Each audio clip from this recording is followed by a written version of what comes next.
Hello and welcome to this podcast featuring family engagement at the Steel City Academy, part of the series on high-impact family engagement, fostering a meaningful connection between school and family to support student achievement and success. We're talking with Katie Curley, Executive Director and Principal of the Steel City Academy in Gary, Indiana, and Lamont Hulse from Social Legends. This is one of a series of presentations featuring important information regarding different aspects of family engagement and community engagement. So good morning. My name is Monty Hulse. I work with Social Legends, and we're working with the Indiana Department of Education on this podcast on family and community engagement. Pleased to be talking to Katie Curley, who's Executive Director and Principal of the Steel City Academy in Gary, Indiana. So welcome, Katie. Thank you for being with us this morning. Good morning, Monty, and thank you so much for having me. I'm excited to talk about some of the unique and innovative things we're doing down in Gary. Thank you. So on your website, on the school website, you talk about some of your beliefs and some that are pretty obvious around the school, that teaching matters and that learning matters. But then you have two other beliefs that talk about families matter and that Gary matters. Could you read the Family Matters belief and talk about why that's important? Absolutely. So, and I know we're going to get a little bit to the origin story of Steel City, but I think our belief statements really come from our origin and have been rooted in our DNA. So, when we opened Steel City, prior to us opening Steel City, we went on a community listening tour. And we really believed that our role as a school was to kind of set the table, invite our community, including our parents around it, ask the questions and listen. And so in that, it really spoke true to us that parents and guardians are the key lever in student success. They are the strongest stakeholder. They are their children's first teacher. And they are essential to leverage their diverse skills, their passions, and their experience in order for our school to actualize our goals. And so we believe our work as a school begins with enlisting the parent as our greatest ally by knowing that they are their child's strongest educational stakeholder in their life. All of our actions, our decisions, our actions are aligned with that core belief that we hold to be true. Along that, Gary is an incredibly special place. And we believe in our community listening tour and our design, the community is ready and they are thirsty and they crave to be involved in the success of our young people. And it's school's role to provide the opportunity for that partnership to thrive, to provide access to ensure that we leverage the greatest assets and people in our community to be integral in the success of our kids. And so organizationally, we hold those beliefs so true to the core of our origin, our design, and now what we live and breathe every day, that our families, our parents matter, and that Gary and our community as a whole matter. And not only do they matter, they are integral to the success of our kids. Thanks. So tell me more about how Steel City Academy got started. Great question. So there was a group of us that were either born and raised in Gary or that, has decided to make Gary home and around a table. And really, again, in this belief that our kids in Gary deserve access to a really high quality education. And we believe there were some schools in this community that were getting parts of it right. But at that point, there was not a school that was uniquely designed to serve this city. And so we decided that, we would take on these efforts. And so we wrote an initial application to the Indiana Charter School Board in 2015 and got approved to open, and we were the first school actually in Lake County to be approved by the Indiana Charter School Board. And so that was in the spring of 2015. And then you realize it's time to get to work. So we set out on a community listening tour, 4 of us as founders, and we ended up interviewing 1,830 plus people and really asking 5 high-level questions. What are the things that you believe make a great school? What are the assets that exist in our community and in our families and our houses in Gary that schools are not utilizing? And what do you think it's going to take in terms of a school model that's really going to redefine what is possible? And from those, 1,800 conversations, we coded a ton of responses. And from that really surfaced some organizational decisions we made, as well as our educational model decisions. So a few things organizationally. One, when we were initially approved as a charter, our name was Global Leadership Academy, which is a very vague name. You could put that in any city across the United States. But from the conversations with the community, they were really craving a school that had a name that reflected the history and pride of the Steel City. So Steel City Academy was born in terms of its name and its logo from those community conversations. Second, the community really spoke to where a school was needed, and their voices, their feedback really drove our location choice in the community of Gary. So Gary is huge. It's over, 57 square miles. And before we had existed, there was no school south of 99, middle school or high school south of 9094 that was no longer open. And so the community said, we've got a lot of schools up here. We need a school in Glen Park. And so we responded and listened to the community to drive our location search. And then finally, the community shifted our grade configuration. So initially, when we wrote our charter, like many charter schools, we wanted to start with elementary, right? The best practices say you've got a longer runway to get students caught up and academically successful. But the community and the parents spoke to us time after time again, and they said, right now, in this moment, we don't need another elementary school. We need a junior high and high school. This was just after Lew Wallace High School had closed in Glen Park, our traditional district school in our neighborhood. And so we revised and amended our charter to respond to the community and to start as a 7th and a 9th grade. So I think those are three big organizational decisions, like rooted again in these beliefs that our families and our community matters, and those should drive our organizational decisions. And then in terms of our educational model, there were three big things that came out of those community conversations that to this day continue to drive who we are organizationally and in terms of our educational model. One is that we believe that schools are the hub of all resources for the whole family and the whole child. So I was a psychology undergrad major. So we created our school model aligned to a Maslow's hierarchy of needs and said our role as a school is to support and facilitate our kids and our families getting to full self-actualization. So that means as an organization, it is our moral imperative to provide access to the physiological resources, the safety resources, create structures to provide a sense of belonging, academic, curiosity. And in that is when they will reach self-actualization. But we must tackle the bottom layers of that Maslow's hierarchy of needs if we have any hope or desire, to talk about the quadratic formula or to analyze Romeo and Juliet. And so this whole child, whole family aspect was a huge part of our design. And then academically, we feel like, schools oftentimes are forced into this false binary of you teach rigorous college prep academics or you scaffold everything down, right? And you don't provide students this grade level text or academic tasks. And we said that is a false binary. We want to do both.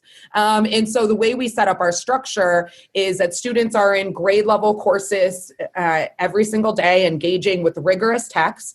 But then throughout the week, we have what are called gear courses, which is aligned to our logo, which uses quarterly academic data to ensure that kids are grouped into these gear courses based on the exact level, standard that they need to be working on. And so that means our gear courses deconstruct the notion of grade levels. And rather, it doesn't matter when your birthday it is. If you need to be working on this skill or this complexity of text to accelerate and close those gaps to get you on grade level, we're going to provide that access. So the second sort of model was around, this rigorous balance with the necessary scaffolds.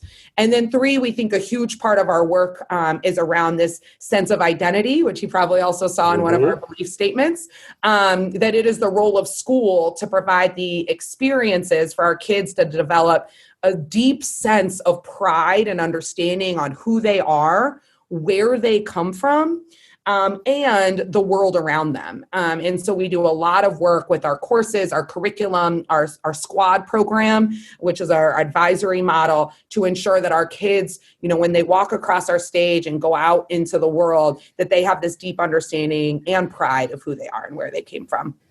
So all of that was our origin story that really catapulted us to open in August 2016 to 150 seventh graders and ninth graders. We are now wrapping up year 4 and going into year 5, where we have now expanded to be serving almost 600 students, an elementary school with kindergarten, 1st, 2nd, and 3rd, and we'll continue to grow, as well as a 7th through 12th grade. So we're getting ready for our first graduating class, a unique first graduating class, and that'll be, we're excited for that graduation in the next couple weeks. But I think our origin story really set the foundation and is the fabric of our beliefs around our community and our families, seeing that they were the origin and the design of our entire model and who we are.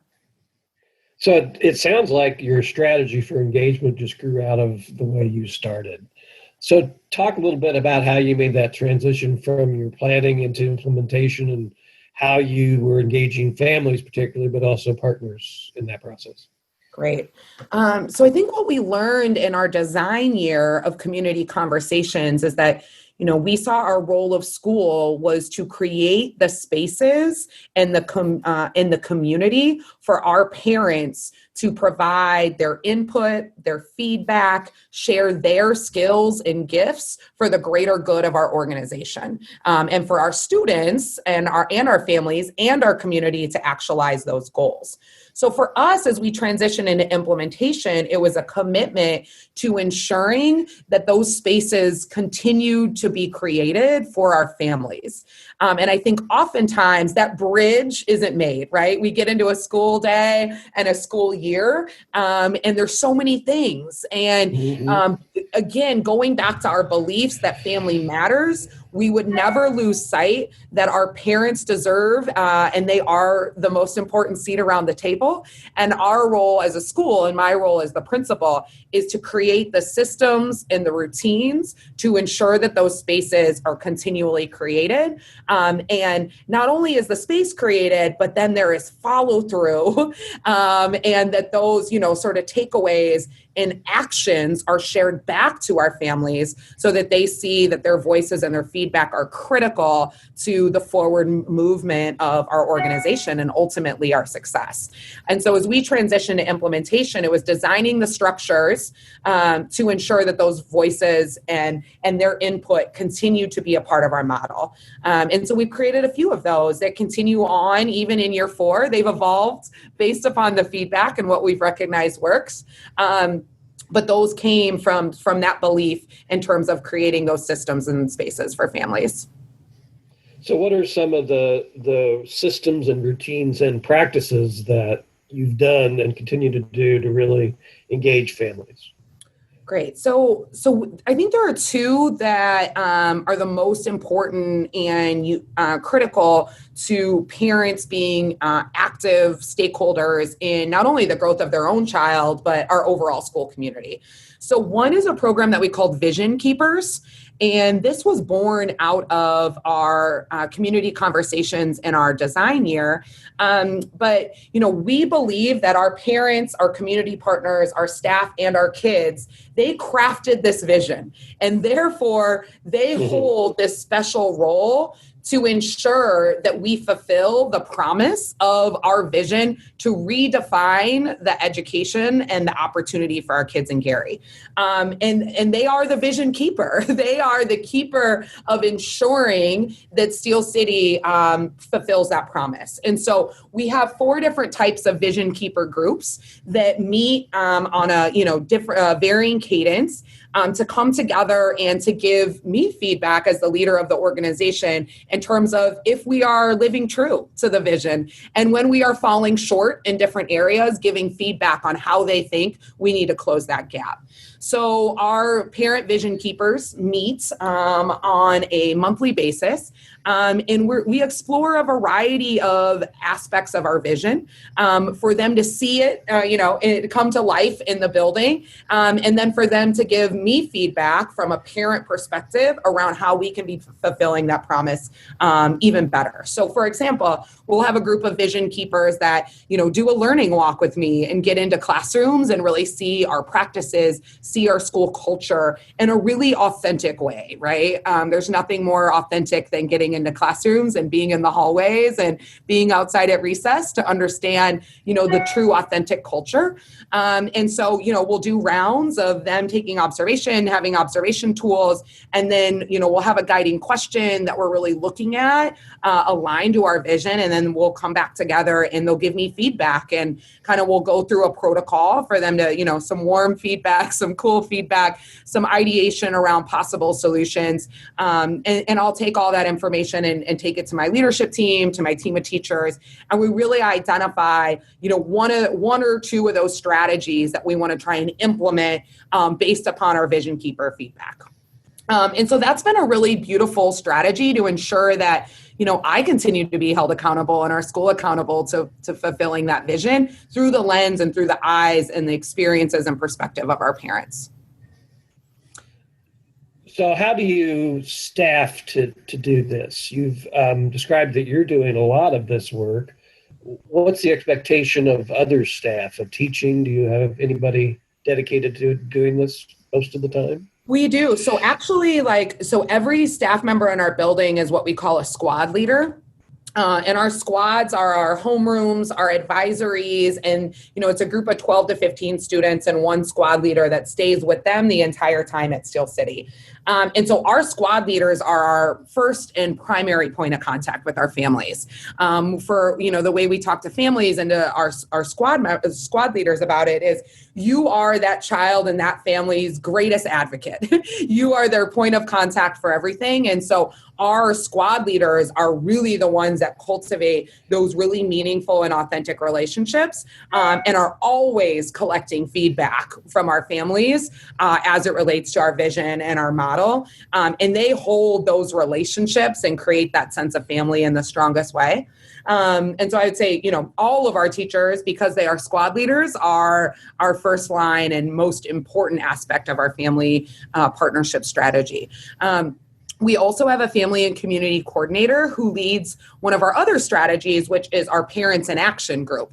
And so, that is the strategy in terms of creating spaces. Our family and community coordinator mobilizes parents who are ready to come together and act, right? To design, to create and facilitate initiatives, to raise funds, to plan events. And this is the group of parents who are ready to roll their sleeves up and really put action around, whatever an identified focus area may be. And so Ms. DeLosa, our family and community coordinator, really leads that work and the mobilization of parents through Parents in Action, as well as Ms. DeLosa and our family community coordinator is really the connector and the facilitator to those resources that we talked about, aligned to our Maslow's hierarchy of needs.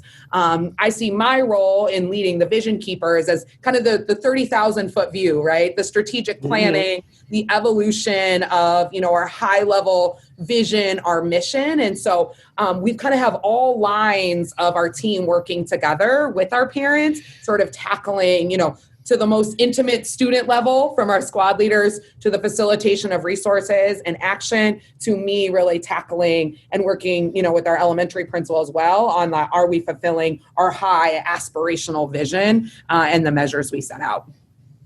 So it sounds as if you've really integrated all your family engagement throughout the school into the classroom and everywhere. Why is that important to do it at that level? So I think, if we say that families matter, that means each and every one of us, dependent upon our role, hold a piece of that pie and ensuring that we fulfill and live out that belief every single day. And so you can't, the way that I set it up and talk, even through hiring to staff onboarding to continual professional development, is that we all play an essential role in ensuring that our families are leveraged as their, our greatest educational stakeholder. And if you are a part of the Steel City team, you must believe that as a belief that you hold a role. There's no opt-out in terms of parent and family engagement in our school. And based upon your role, you have an important part to play.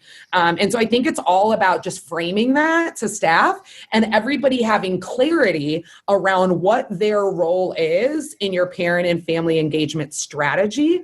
And then just like anything, creating a measure of success of how you're going to measure the effectiveness of them executing that role, and then celebrate that, people who are doing really well, and hold people accountable who are not, right? And so it's like putting the stake in the ground. This matters. Here's the clarity of your role. Here's what effectiveness in that role looks like. We're going to celebrate and love on you and shout you out and have you share your, best practices when you're living that out. And then we're going to support you when you're not, and build your capacity and, maybe model what a parent phone call looks like. Sometimes we need that, right?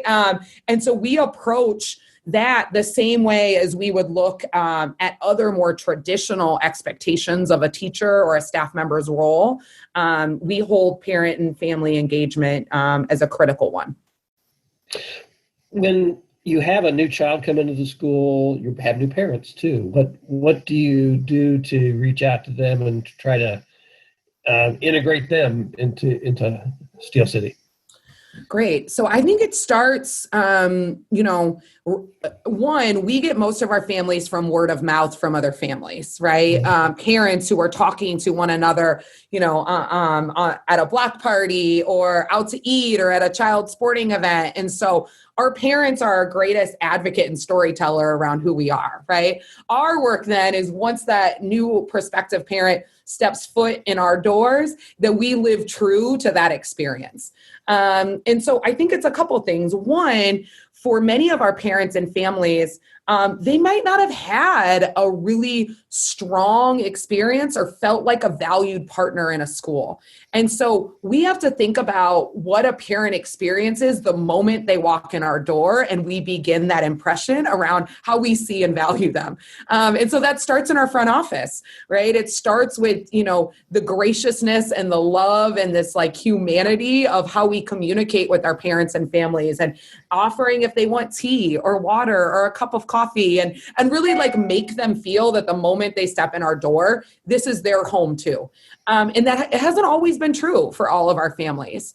I think the second thing is we're really intentional around having frequent touch points with families from the moment they fill out an application to the first day of school. And we track those touch points.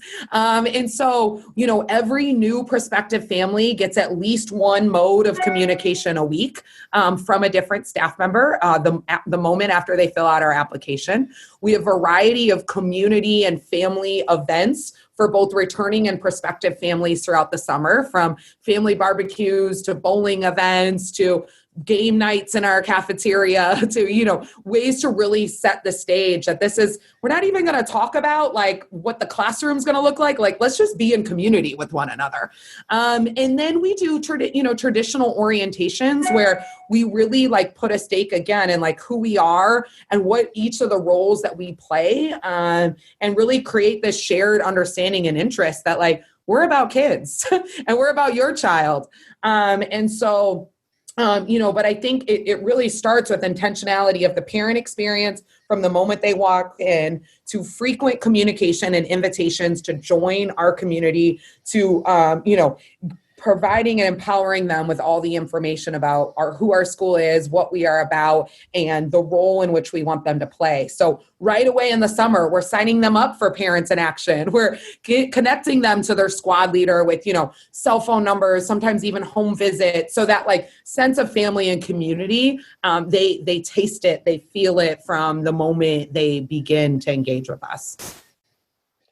What are your expectations for the teaching staff around parent communication and engagement? So we have an expectation that they connect. Again, if we say every staff member owns their squad and their homeroom, so we have an expectation that 100% of our staff have a two-way communication, and we clearly define two-way, with 80% or more of their squad every single week.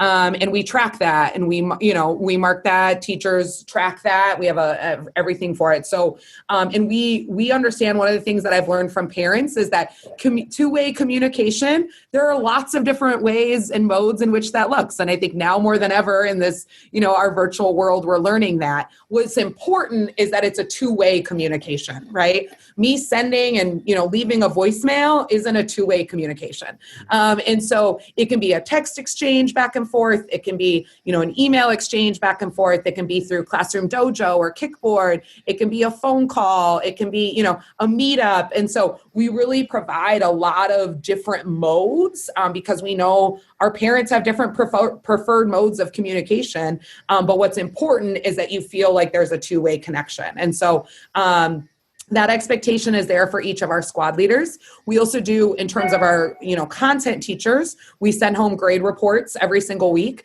And there's an expectation that there's a comment for every student related to their grade. Those reports come back and are signed. And so that's another two-way communication that happens outside of just the squad leader, but that you feel like you're getting a sense from each of the teachers as well. And so those are two of just like the weekly expectations of what it means to be a teacher and engage and enlist our parents in our children's success. You mentioned that you collect data and metrics around your family and community engagement. What are some of those metrics that you look at through the year? So a couple. So one is, that our parents are getting that two-way communication every single week.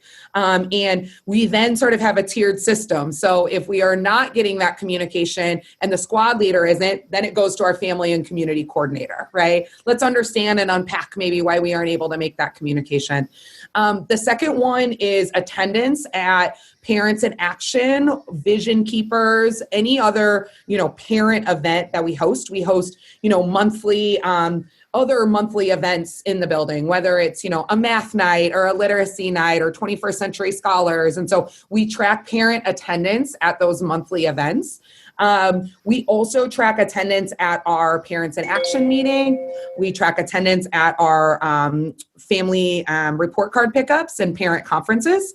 And we do those like a little bit differently. Not only do we have structured times that, a little more traditional that parents can come to the building, but we also have a lot of staff members that go and meet their parents at their job or, at the home. And we understand that just as much as, we have an expectation that you come to us, we are willing to come to you. And the most important thing is that we're able to have that connection and that point to talk about the academic and social emotional progress of their child. And so those are the 4 ones that we check for every single child in our building. So how do you think all of this work with families is affecting students? Are you able to make any linkages between what you're doing with families and student measures like attendance or student engagement or even academic learning? Great question. So I think first is attendance. I think, with our strong focus on parent and family engagement, our parents, I feel like the students see that the school and their parents are on the same page, and that, we are working together in the name of the student. And so, we have high, 95% plus attendance. And I think that is directly related to them hearing aligned and similar messages around the importance of school and the understanding to do whatever it takes to be to school every single day. I also think in terms of, our school culture and climate, our parents are completely aligned and on board with our behavioral expectations and understand the why of those. And so, if a student is not meeting those and we call the parent, one, it's not the first time they've heard from us, right? They get all these positive and frequent communications that, when there is a moment that we need their support in terms of addressing a misbehavior, they are locked arm in arm with us in order to ensure that the student knows that that expectation was not being met, and here's what we need to do to, solve it moving forward. And so I feel that, our percentage of, out of school suspensions or even like out of class time based upon, behavior systems are reduced, due to the fact that our kids know the expectation and know that their parents are reinforcing the behavioral expectations. And we therefore know that, between attendance and culture, when kids are in class, they are learning. And we therefore see the academic outcomes. And so I think the biggest levers that our strong parent partnership pulls is an increase in attendance and a decrease of behavioral infractions, which ultimately lead to higher levels of academic attainment and academic growth, because they're in our classes every single day, and there to learn and understand what those expectations are. You mentioned a little bit ago that some families may come into the school with past experience that's not been positive around schools. Is that a challenge? And what are some of the other challenges you have around engaging families in Steel City? Yeah, so I think, when we get a new family, everybody sort of engages in our Steel City community as a parent partner on a different timeline, right? Mm-hmm. And so some were, the moment, like I said, they walk into the front office and Mama Moore in our front office makes them the most delicious cup of coffee they've ever had. They're like, ooh, this is different. Like, I'm excited about being a part of this community. That isn't always the case that doesn't always happen with the first interaction.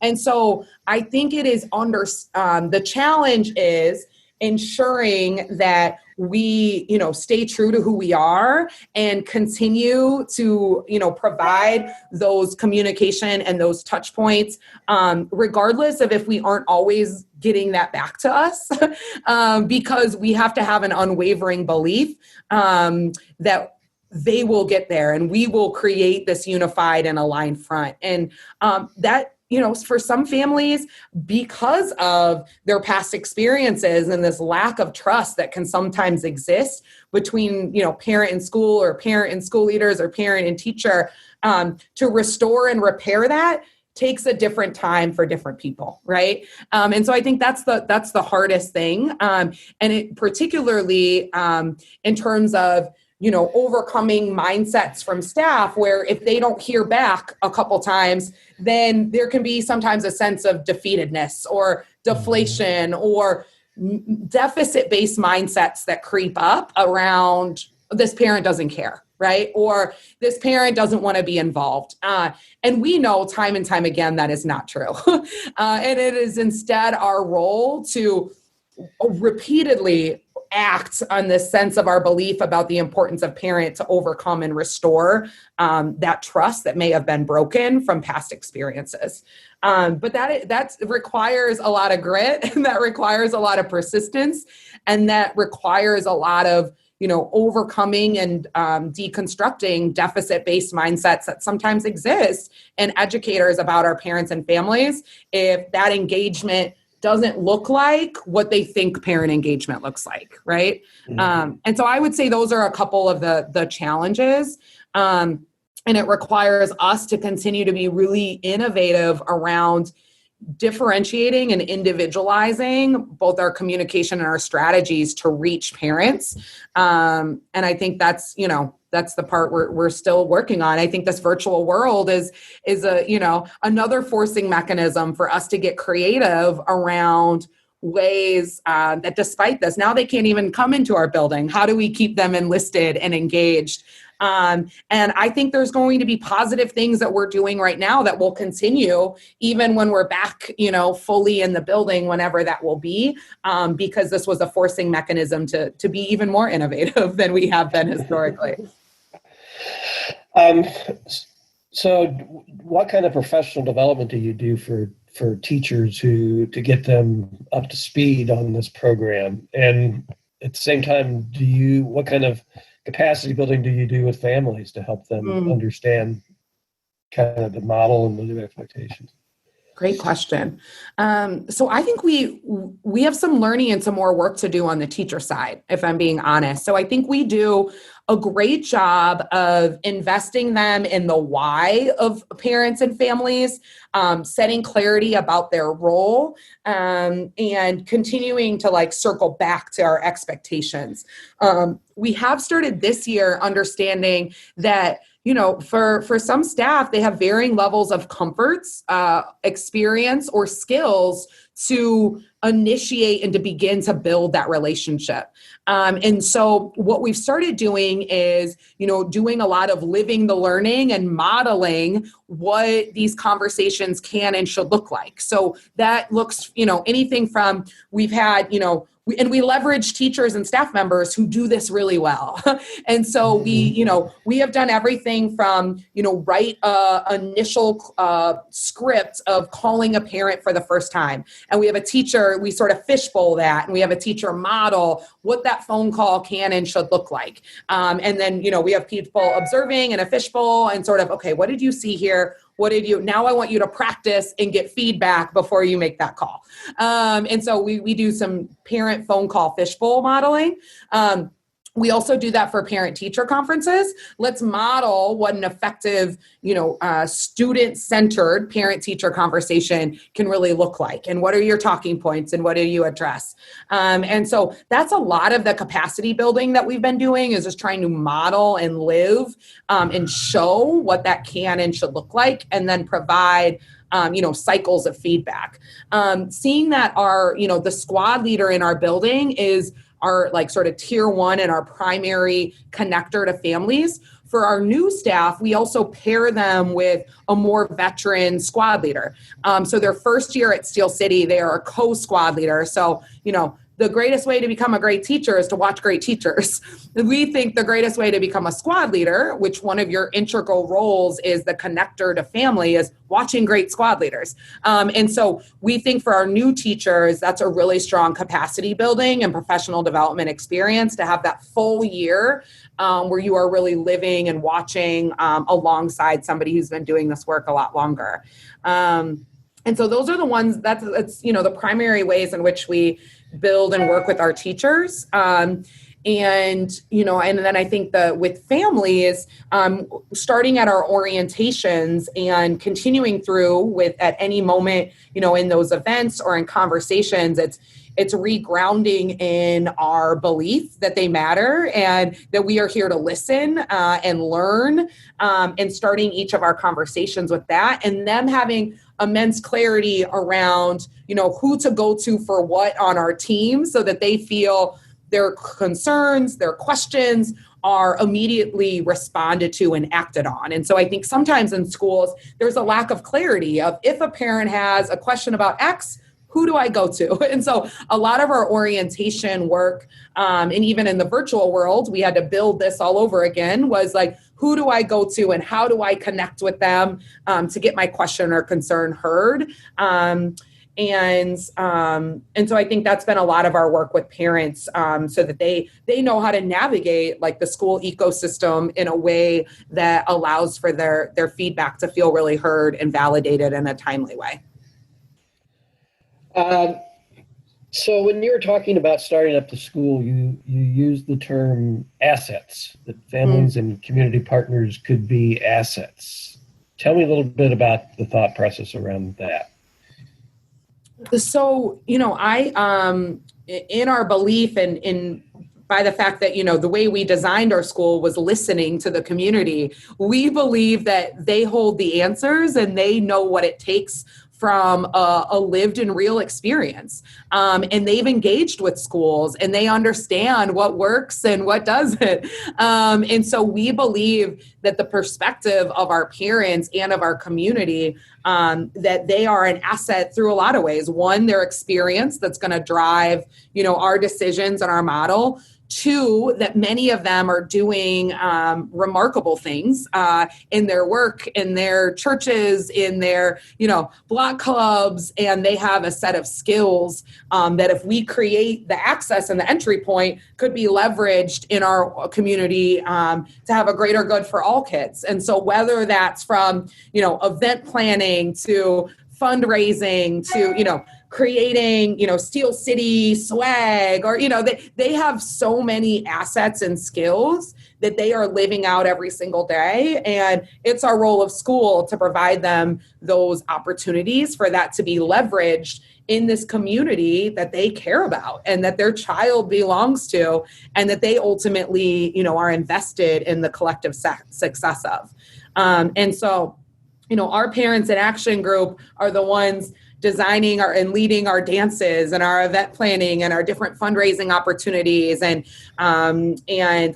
we couldn't have so many of our powerful experiences and memories for our kids without the assets and the skills of our families that are the driving force behind so many of those memories and opportunities for our families and kids. So community organizations and community partners, how are they assets to the school? What are they doing?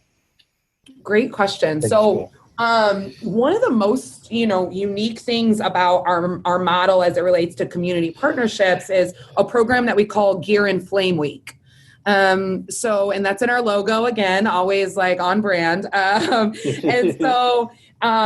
This was in this idea of really viewing our community as a group made up of organizations and leaders that are remarkable and have so much to give to our kids. And we believe our kids have so much in turn to give to them, in turn to our greater community success. So Gear and Flame Week is the last week of every quarter, and we throw out a traditional school schedule. And instead we invite parents, community partners, even teachers, and now students to lead flame courses. And flame courses are courses, workshops, experiences that we hope ignite a new skill, a passion, or an interest for our students that they may or may not have yet have had access to. So we do an all call to all organizations, people, families in our community to say, hey, what is a gift or a skill or something, at your job that we can enlist and bring kids to so that they can learn about these incredible things. And in turn, going back to our Identity Matters,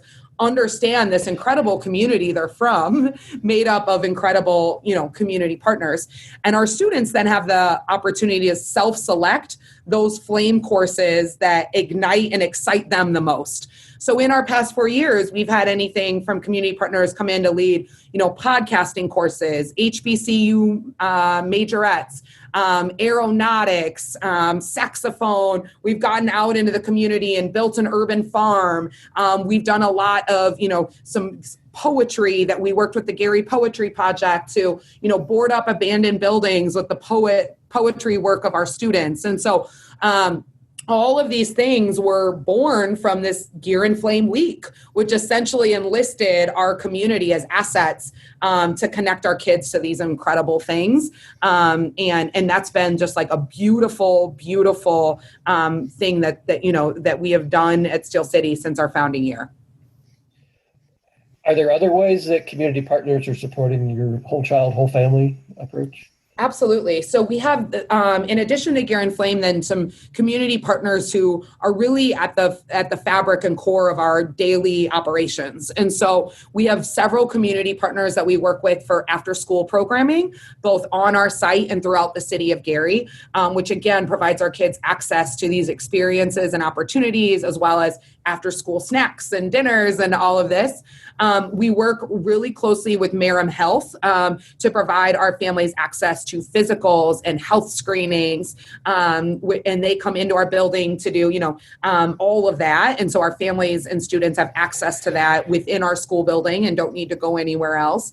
We work with, mobile dentists in the community. We work with, local food banks.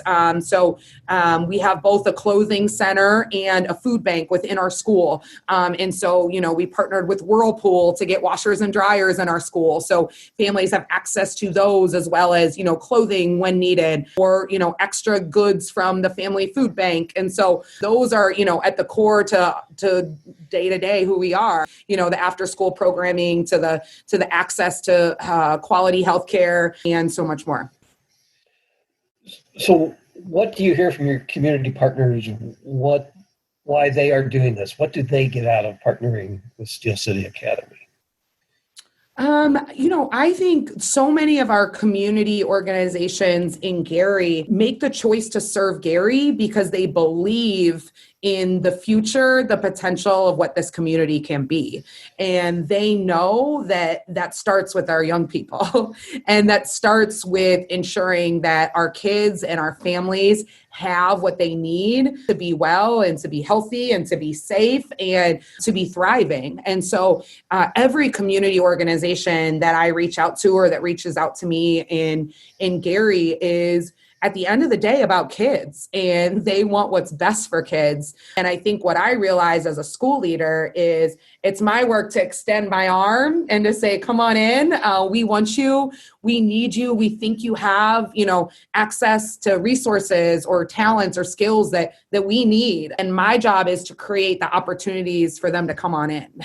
And sometimes we can make that harder as school leaders than we need to. And it's instead just extending that inviting arm and recognizing, our school ecosystem is so much more than just what's in our four walls. And we need to broaden that to really understand like our entire community, from the people to the nonprofits to people in, our city council to the restaurants. I mean, everything is a part of our ecosystem. And we just need to broaden our view of who we enlist in the name of our kids. Very good. So if there was a school that was just starting a family and community engagement strategy, what would you tell them from what you've learned at Steel City Academy? I would say to create the space to bring your parents in and ask them what they need and what they have to give. And that's our role, right? And then create the system to continue to get that feedback and to follow the direction and vision and guidance of our families and parents. And our role is to show them that their insight and their perspective matters, and we're going to listen to them, and then we're going to follow through on the strategy and the direction that they give us. So what are some of your upcoming plans for Steel City Academy around family and community engagement and in general? So, the virtual world has really allowed us to broaden ways in which we engage our families. And so, one thing that I'm really excited about is, some of these aspects, particularly Parents in Action, we've been able to take to a virtual space through Google Meets or Zoom. We stream them to Facebook Live. And through the power of technology, we've actually been able to increase our attendance at Parents in Action meetings. So we're excited about continuing to use, the technology modes to really increase and enlist even more people around the table for the work that we're setting out to do. As we think about our reopen in the fall, our parents are at the forefront of providing us their insight on feedback on their level of comfort returning to the building, the conditions that would need to be true, the safety, they're responding to our initial safety and health protocols to give us feedback on those. And so true to our nature of Family Matters, our parents and families are integral to our design of what our fall reopen will be. At our parent survey out right now that's due this Friday. And so they will continue to be the drivers of us really setting, what our fall pathways will look like, in this idea of them being the vision keepers and the holders of our success. And so, as we think about the fall, there are still so many questions, just like so many schools out here across our state. But what we do know is that through these systems of like family feedback and input, that, our community will return back in the fall, and our families will know that their insights were integral to creating our model, and therefore continue to deepen our level of trust and sense of action in the name of our kids. Katie, I've so enjoyed this discussion. Thank you for being so generous with your time and your history, and good luck with Steel City Academy. Awesome. Thank you so much, Monty. This is the end of our presentation, Family Engagement at the Steel City Academy. Thanks for listening. To hear or view other presentations in this series, visit the Indiana Department of Education website for more information on the Family and Community Engagement Toolkit. This program was produced by the Indiana Department of Education in partnership with Social Legends.